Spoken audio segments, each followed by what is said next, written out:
everyone. I'd like to call to order the City of Glens Falls Common Council meeting for May 26th, 2026. Our first order of business will be the Pledge of Allegiance led by Councilman Lapham. I pledge allegiance to the flag of the United States of America and to the republic for which it stands, one nation, under God, indivisible, with liberty and justice for all.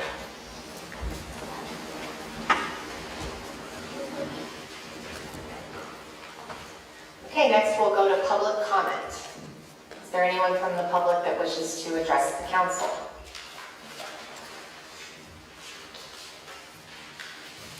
Okay, seeing none, we will go to committee reports.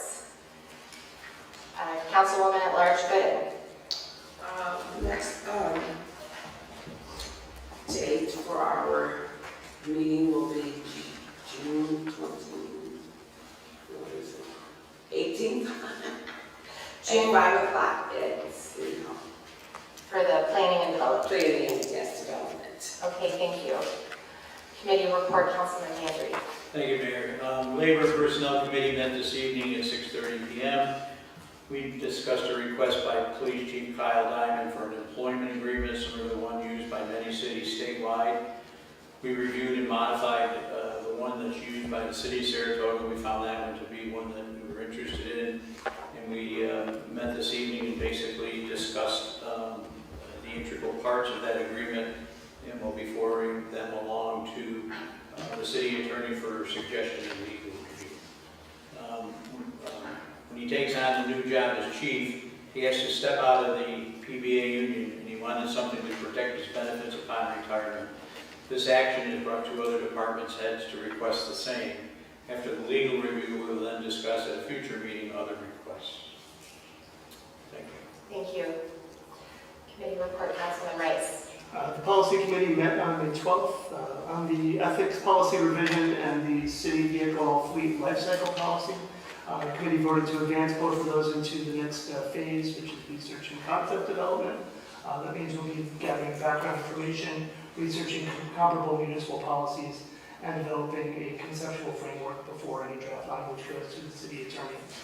On the encroachment permit policy, I'm currently waiting legal guidance from the city attorney Bassford, and I just received input from planning and development, so that has been incorporated into our guidance so far. The central question is, beyond the permitting framework itself, is the legal disposition of the red brick on Glen Street as an accessibility feature, among other things. On the tree commission policy, we are awaiting a more detailed breakdown of the proposed powers and duties from a committee member, so we can advance that. The proposal under discussion would expand the commission's scope to include tree lawn planting, such as pollinator gardens and rain gardens, as well as community gardens and public city-owned spaces. I'll note that a review of the charter confirms that the commission already has broad authority in that area. I will keep the council informed as that input comes in. Finally, with the assistance of Rebecca Rosito at NICOM, I compiled a comprehensive inventory of mandatory and recommended policies along with best practice examples from comparable municipalities. Our next meeting is on June 9th, and we will begin the process of assigning these to the appropriate departments and committees. And here's the thing, is that the scope of this work is substantial. There's no saying in project management, fast, good, or cheap, pick two. Which is to say, if we're going to do this, if we're doing this in-house, in a committee setting, I want to set the expectation clearly that this is going to take some time. Like I said, the next meeting is June 9th. Thank you.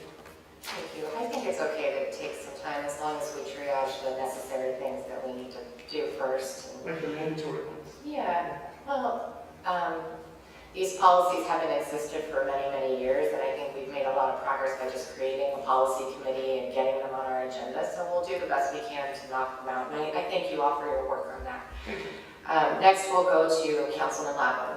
Thank you, Mayor. The Technology Committee will be meeting on Thursday, June 4th. Thank you. And committee report, Councilman Alvey.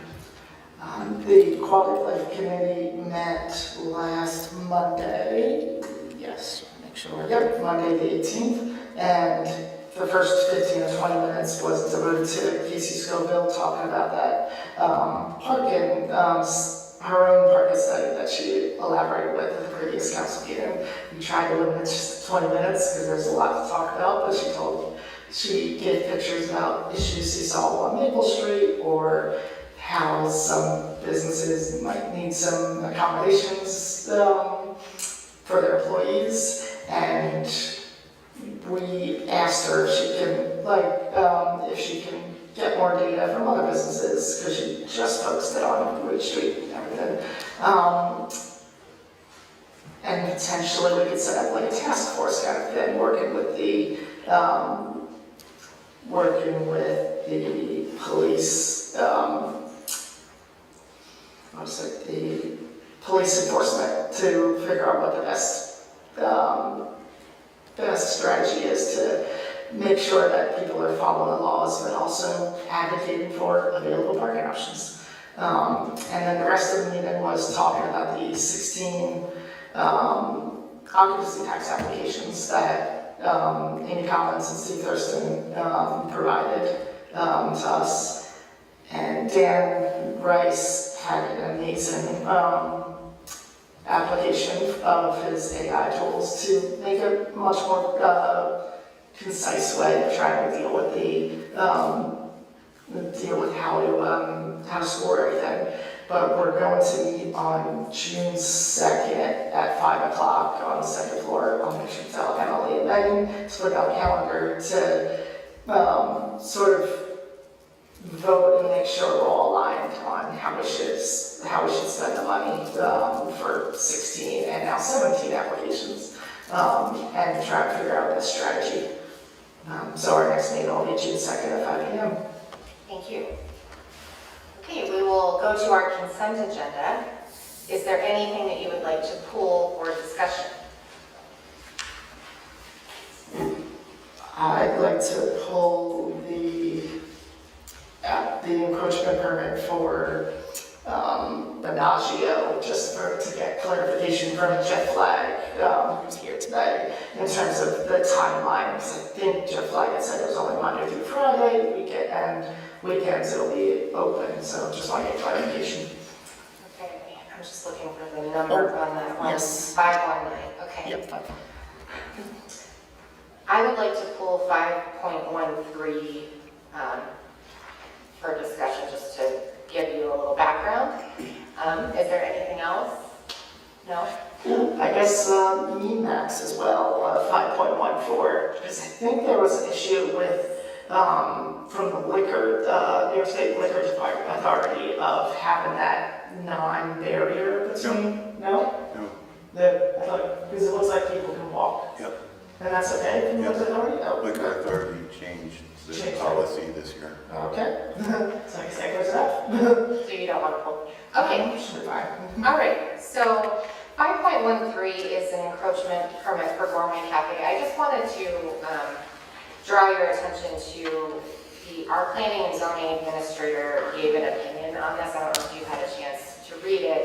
So I just wanted to make sure that you saw that there and to see if anyone had any concerns about that at this time. I have no concerns. I went there and spoke with Francis, and I think it's Tracy, I can't remember if it's Tracy.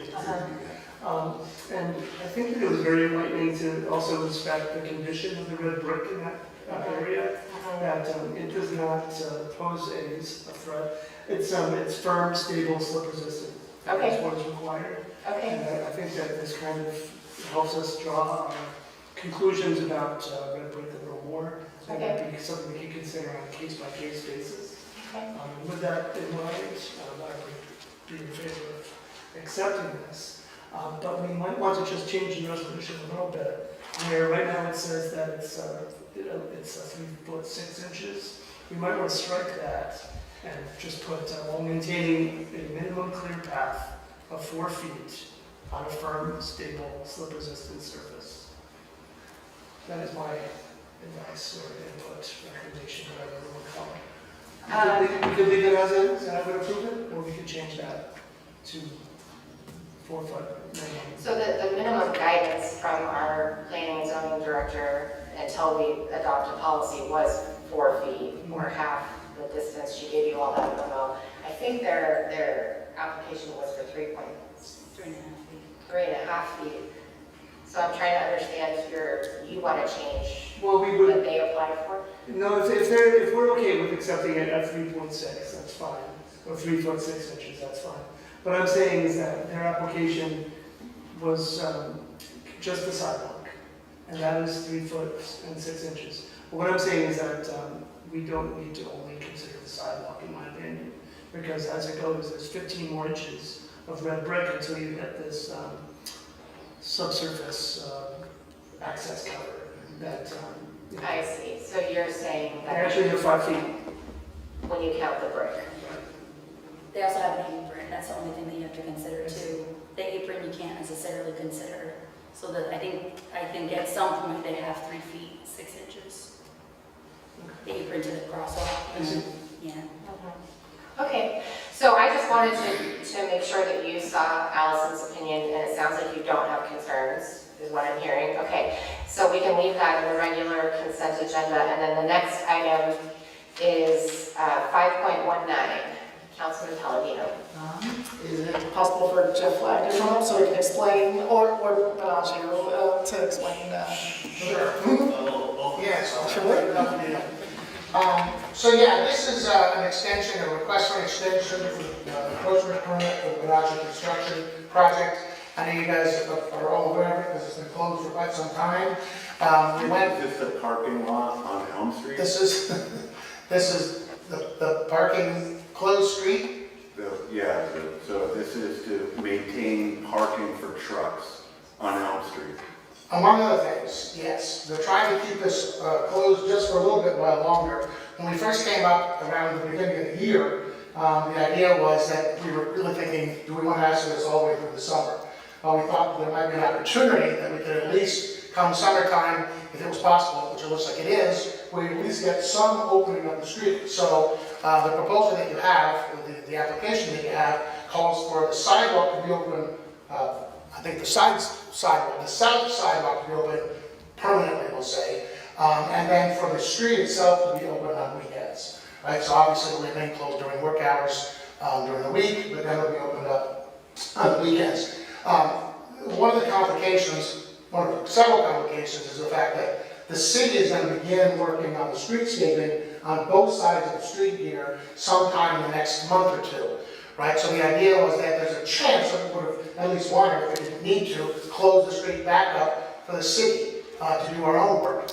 We're also trying to work very, well, the Bellagio folks are working to try and finish 36L. I know the mayor's been very frustrated by the fact that we're paying rent on a property that we can't use because the bathrooms aren't finished.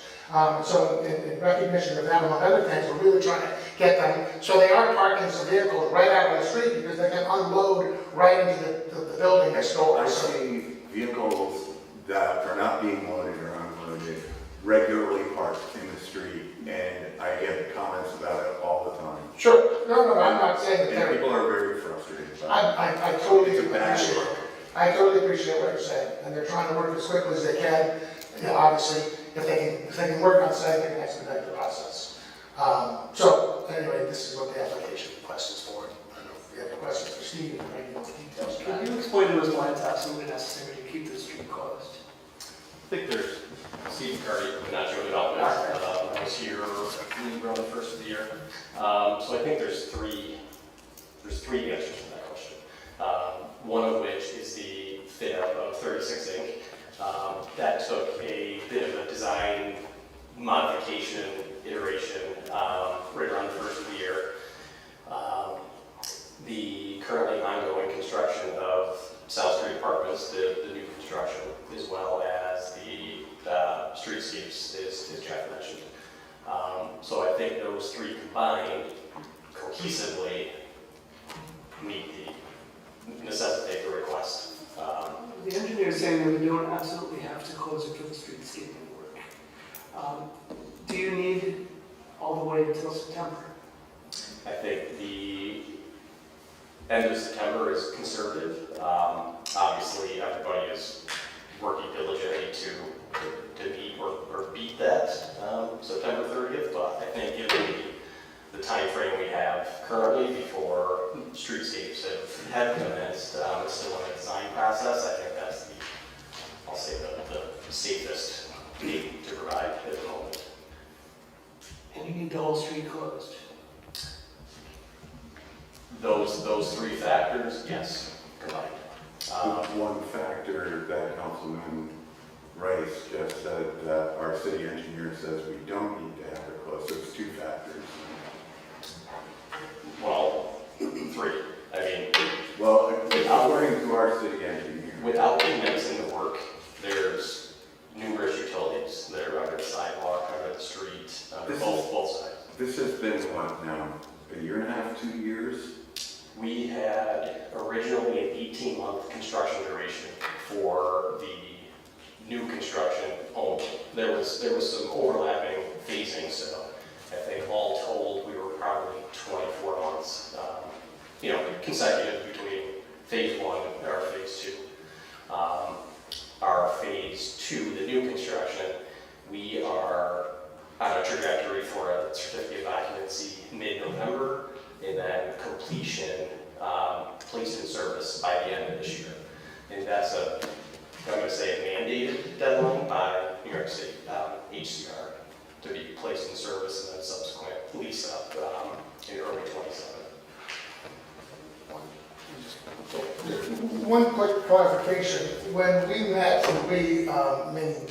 Jeremy and Allison and I met with Steve, one of the issues was that as they're fitting out, we're bringing in all the things to fit out the South Street apartments, the streets are going to be closed. The street will be closed sort of randomly for perhaps hours at a time. I think Jeremy said the time to unload a truck is about 3 hours if they have a truck full of cabinets and things like that. So it seems like more practical from a citizen standpoint to have the consistency which we've already had and actually have it improved, rather than saying we're going to have random closures for the next several months while either the city, which at least benefit from the closure, you have work done, or the financial folks are going to be closing it sort of at random times for extended periods.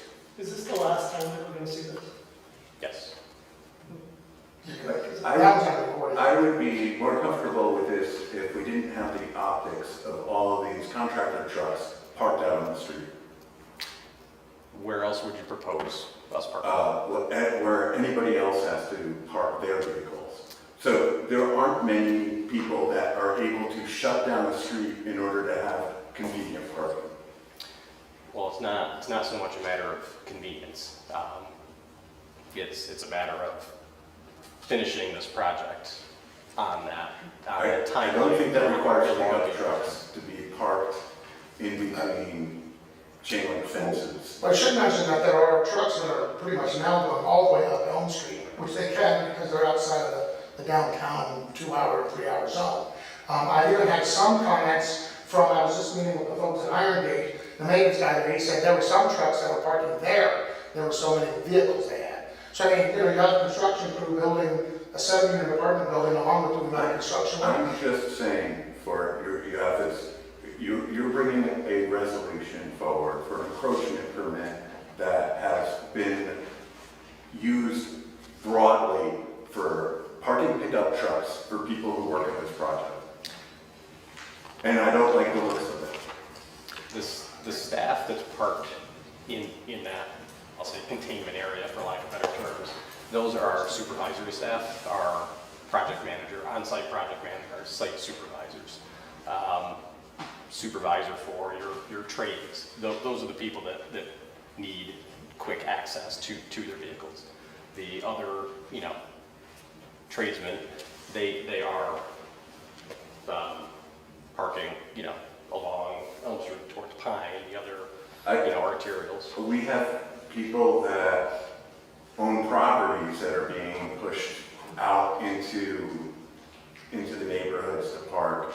I don't have a lot of sympathy for a project manager who wants to be really close to where the project is.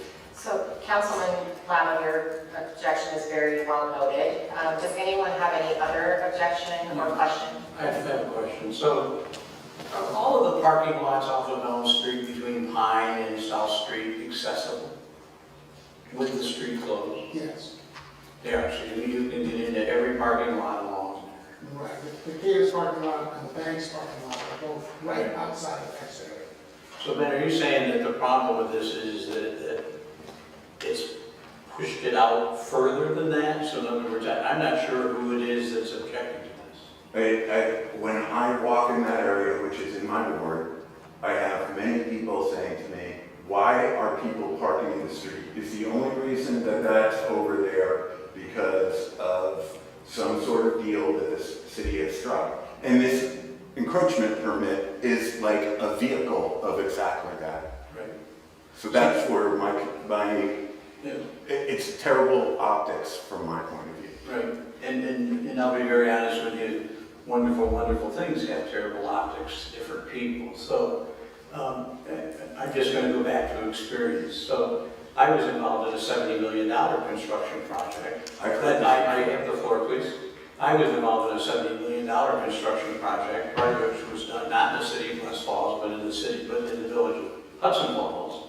And we knew that in order for them to do HVACs on the roofs, in order to do trifid panels on the buildings, in order to do roofing that had to be done, we had to close St. Paul's Drive. But we were required to make sure that when we closed it, that the general public had access to other entities that were their businesses or parking lots. And I think that's been done here because you just did say to me, is that correct, Jeff? Yeah. That you can access all of these parking lots. So are we just saying we want it open for the convenience of a couple of people? Are you asking me? I'm not sure who it is. Well, I'll let somebody else answer that. I think, if it's okay, I think Ben's objection, or Councilman Lavam's objection is clear, right? He's noted it. So I would like to just ask for a roll call vote on this item, unless someone has further clarifying questions. I just have something else that's sort of a positive kind of thing. So I appreciate that this will only be Monday through Friday and weekends will be open. I think this might be the first case in a while where it'll be a four-way stop kind of thing. So I'm excited to hear as the police enforce.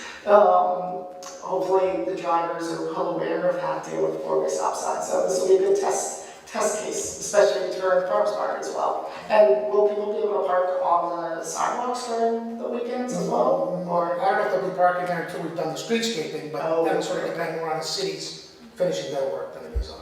got it. I'm not sure. But at least that'll be a four-way stop sign for the first time in a long time. First time ever, so I think it was closed by the time we even had a four-way stop. Wow. We also have to remember that this has been an ongoing project, and it's near close, and we just gotta be patient.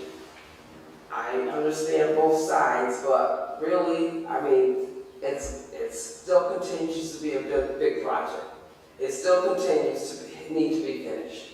So, I mean, you gotta be inconvenienced sometimes, and it's almost at a close. So it's about being patient. Everyone in the city already knows that this is happening. If it's open during the weekend, I think that'd be great. Monday through Friday, they need to do their business. I think it's reasonable. I'll call the question. Councilman at large. We're voting, I'll read the resolution. Okay. Yeah, the resolution is to approve an adjusted encroachment with Benicio on Elm Street. That's what, and so I would have a motion from Councilman Landry. Second. And Councilman at large. Roll call vote, please. Councilman at large Gooden. Yes.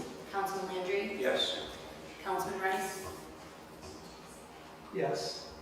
Councilman Latham. No. And Councilman Palladino. Yes. Okay. And now we'll move to our regular consent agenda. Is there a motion to approve the consent agenda? So, Second that motion. All in favor? Aye. Any opposed?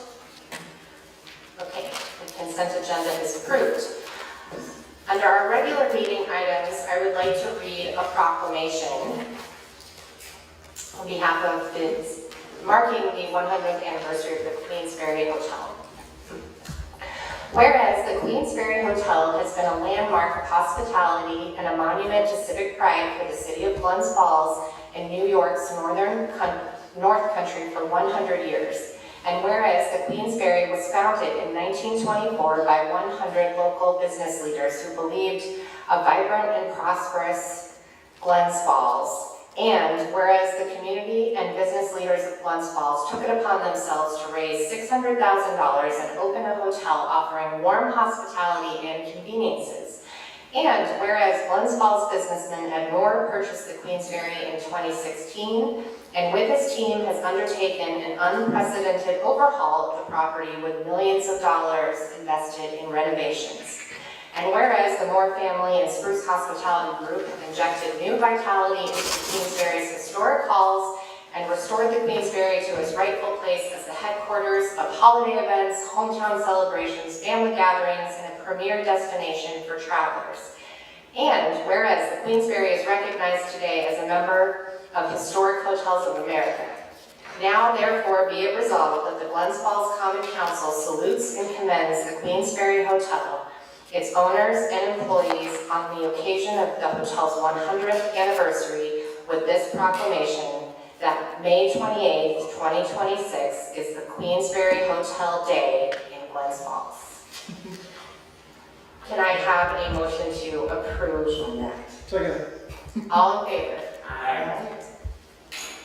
Today is Queensberry Hotel Day. Thank you. Okay. Now we will go to old business. Old business, Councilwoman at Large Gooden. Okay, Councilman Landry. Thank you, Mayor. The following city personnel have recently been appointed or have retired. We congratulate all of them and thank them for their work here at the city of Glens Falls. Appointments that have been made are Barbara Daly as a planning and zoning coordinator as of May 11th. And Deborah Goodhines, who's here this evening, if you could stand up for a second. She was appointed our Human Resource Director. Remember, that's the boss. Effective the 11th of May, so we welcome you on board. Kyle Diamond has been effective the 30th of May, will be the police chief. Effective the 30th of May, Ryan Padone will be the assistant police chief. And effective the 26th of May, Craig Bosque will be the fire chief. In retirement, Jared Smith, our police chief, retired effective 5/29. Did a wonderful job. I was glad that he was with us. And my very favorite HR person of all time, Judy Villa-White, was our human resource director. They called her this morning. They said, "I'm here in your office. You're supposed to be here for a meeting. What's going on?" Judy did a great job for the city in many ways. She sat here on the council many years. She's a model citizen, so I congratulate her for that. Just for people to know, we do have a vacancy that we're trying to fill. We're looking for a wastewater treatment plant assistant. So if you know anybody that might be interested, please have them apply. Thank you. That could be a good summer job. Yeah, excellent. Okay, old business, Councilman Rice. Just a request for an update. Just what was the disposition of that 10-minute parking sign on Glen? I think it was brought up on the agenda for Board of Public Safety. Do you recall how that was left? Or you can get back to me if you don't know. Yeah, I'm trying to remember, Change it to 30. what was that? Are they gonna change it to 30? No, I don't think Glenn decided to be taken down. Yeah. I think the feeling was that the ones that are on Glen Street are not necessary at all, and we think they were a holdover from the COVID times when it was all takeout. So people didn't need, it was more convenient to have people in and out to pick up their stuff. The one that's in front of City Hall, I don't mean that one. I mean the one that's in front of Gourmet Cafe. so that's the first one I was just updating on, but we also talked about the one that's in front of City Hall. And I think the feeling was, it shouldn't go away, but maybe 10 minutes is not actually long enough. So there was a discussion of moving it to 20 or 30 minutes, but it hasn't been finalized yet. So that was the discussion. So the 10-minute sign, removal of the 10-minute sign has not yet been finalized. The discussion was that they generally agreed, so I think we'll just have to, The Glen Street ones were never officially, Yeah, because of right, yeah. COVID. So Yeah. those can just be removed. You Yeah. don't need any. Has anybody communicated that to Tom? that has started, we were starting on that process, but the first thing I directed them to do was go around to all the signs and put stickers on them to change the 2 to 3. So we're trying to work on that, and then we'll also remove those. And then Steve is working on some public notice with some mapping to help people understand all the new parking rules. But it's a good thing. We are getting feedback that people are appreciating that they can just go to a side street and park longer. People are really appreciating the 3 hours as opposed to 2. So far so good. It's just we had to wait for the Secretary of State to approve the law, but Tom had ordered the stickers and now DPW is outputting them. Yeah, I was just a little wondering because I was over there this afternoon. Yeah. Thank you very much. You're welcome. Old business, Councilman Laughlin. Just last week, Councilman Rice and I went to the NICOM convention up in Bolton, and Councilman Rice already said, discovered a number of policies that we need to have in place that are required for communities. We also went through a lot of different trainings, covering a lot of different areas regarding technology, regarding finance, regarding a topic that we've discussed in previous councils about the most important function of what we do is to guarantee the proper disposition of public funds. And that is not on our treasurer, it's not on our mayor, that's on this board to make sure that each of those things is being done correctly, that we have the proper controls in place so that people feel confident that their elected officials are safeguarding the money that they pay in taxes and other fees. Thank you.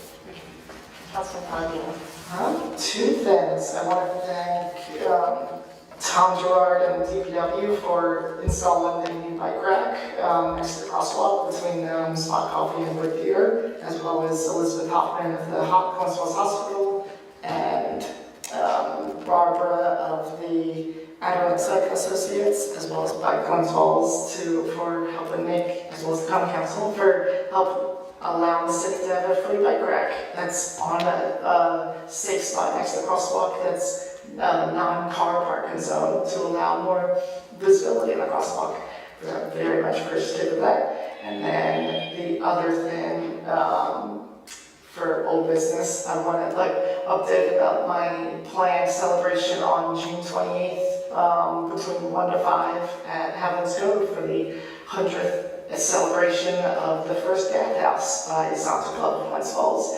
I'm already in talks with the Vice President and President of the Santa Club, as well as the city historian, Cindy Hess, as well as talking with Artie from the Feeder Canal Alliance to help plan a really cool celebration. And I even got Kate from Advocate to make a very good poster kind of thing to help advertise it. So, pretty excited. So I love how Queensberry Hotel is celebrating 100 years on May 28th, and then just a month later, we had the first bathhouse in Glens Falls. So 100 years ago, the city was doing lots of good things.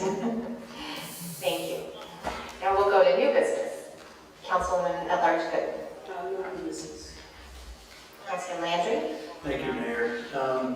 For the first time in over its 100-year history, Glens Falls Hospital now has a sign on the new emergency room that says Albany Medical Center. I don't think Albany Medical Center's name was ever on the front of that hospital. Albany Medical Center is invested in a very large, small-town hospital, bringing an array of services that help bring more state-of-the-art health care to our city and region. Remember, we have one of the state's most respected cancer centers in the Charles Darwin Cancer Center. Not bad for a small town of 14,000 people. Scratch Kitchen is now located and open at 31 Ridge Street. Chef Denver says she is so excited to be back in the mix of the fabulous dining experiences available in downtown Glens Falls, and we're lucky as well when we welcome Denver back. The Revolutionary War internment procession through Glens Falls last week was humbling. Those being carried through our town that day lived here over 250 years ago. They fought then for all of us, and we are deeply appreciative. Nice to see all the local school students that were there to see history before their eyes. Congratulations to the Glens City School District for making that happen, Tourism Director Amy Collins and Police Chief Kyle Diamond for all they did to make this day historic for all involved. And lastly, I'd like to recognize Dennis Brower, who's right here in this front row. Dennis is the former town supervisor for the town of Queensbury. He now lives in the city of Glens Falls. Took him probably 25 years to realize that you belong here instead of in the town of Queensbury, so we welcome you. Thank you.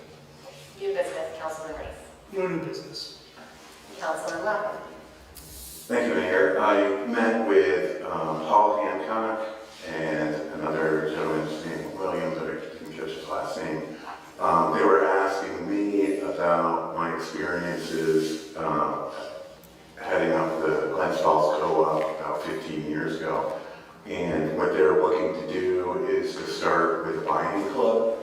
And they were looking for different resources that we might have. So I kind of pointed them in the area of Sean's Quality of Life Committee. So I'll be reaching out to Sean with that. They'll be meeting again in 2 weeks. It was at Rockville at 4:30, so I don't know if you're available then, but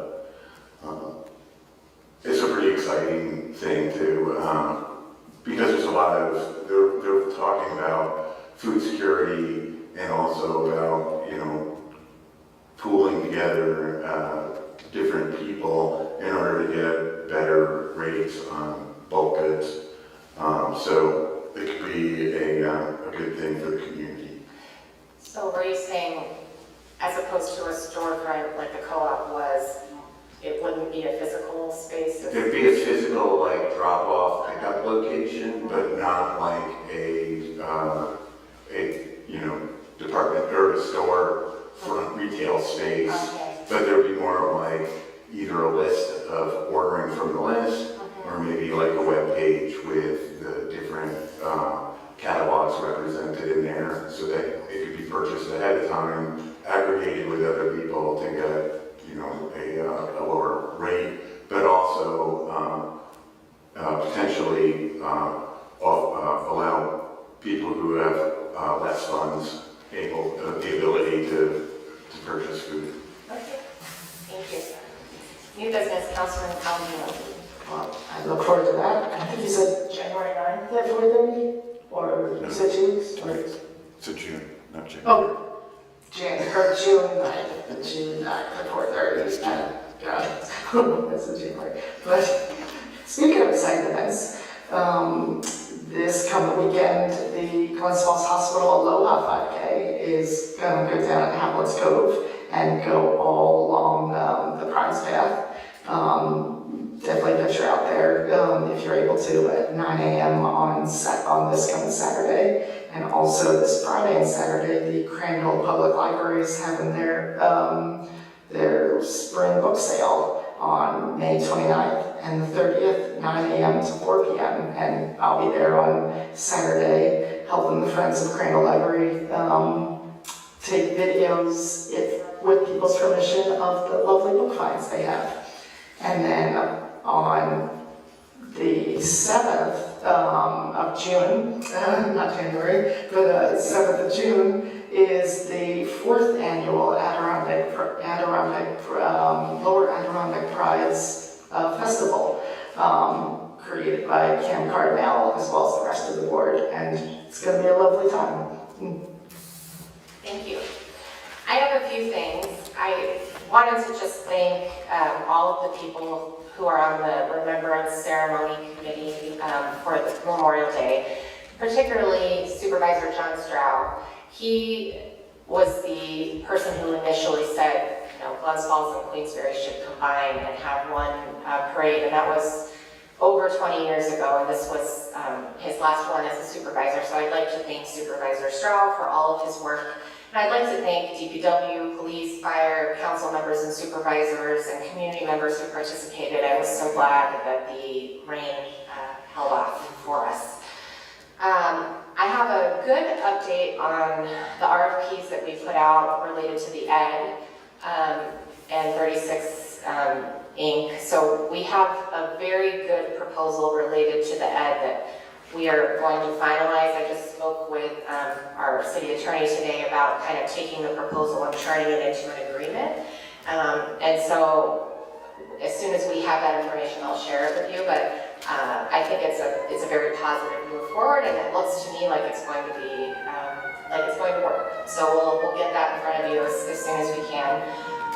We had a department head meeting last week, and I updated all of you at our last council meeting about the findings of the auditors and things like that.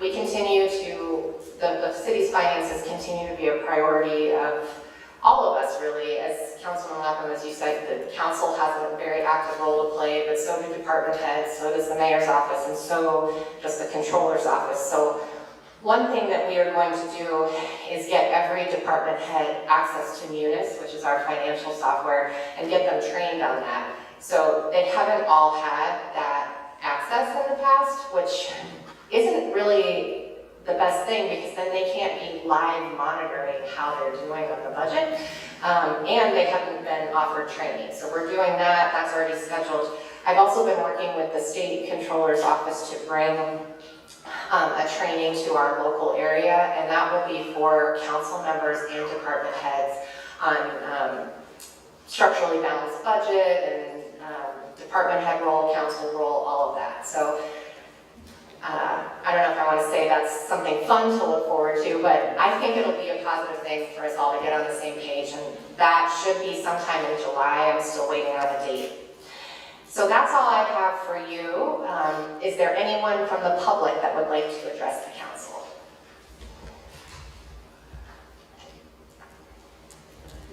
Come on up.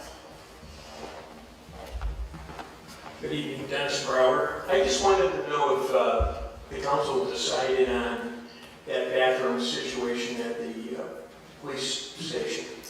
So it hadn't come to the common council, it was at the Board of Public Safety, and there was a discussion about that, and at the time, there wasn't a decision made, but there was the idea that we should reach out to CDTA and then bring it back up, so I've done that. And actually, just today, I spoke to them again, and one option that we might move forward with is that CDTA has offered to install a lockbox. Not a lockbox, but like a padlock with a number code on the door. And that might be a nice temporary compromise so that we can make sure that people who really need it have access, but it won't just be open all the time for any number of behaviors that could be happening in there. So that's kind of where we left it. So I appreciated CDTA's willingness to compromise, and I spoke to the police chief today, and he seemed happy with that compromise. So I'll take that back to the Board of Public Safety and let them know. I really felt that it was a good idea to have it open for the public, particularly with the fact the library has limited bathroom capabilities for people. And surprisingly, it hasn't been a big issue, but it surprises me that we don't have more facilities. You know, you don't want to push them to the Queensbury necessarily, and that's kind of the alternative for a lot of people. It's just my 2 cents anyway. Yeah, thank you. Thank you. Okay. Can I make a note? I think there are bathrooms at the Murray Street Park, which I guess is a mile down the road, but there's more options there. Thank you. Anyone else from the public who wish to address the council? Okay. I will need to ask for a motion to go into executive session. Attorney Bassford will tell us why. Discuss pursuant to Public Officers Law, Article 7, Section 105, subsections D, F, and H, matters regarding proposed litigation, matters affecting the appointment or employment of particular persons, and the proposed lease or sale of real property where public disclosure could substantially affect the value of the property. So moved. Motion to go into executive session. Okay, second then. Okay, all in favor? Any opposed?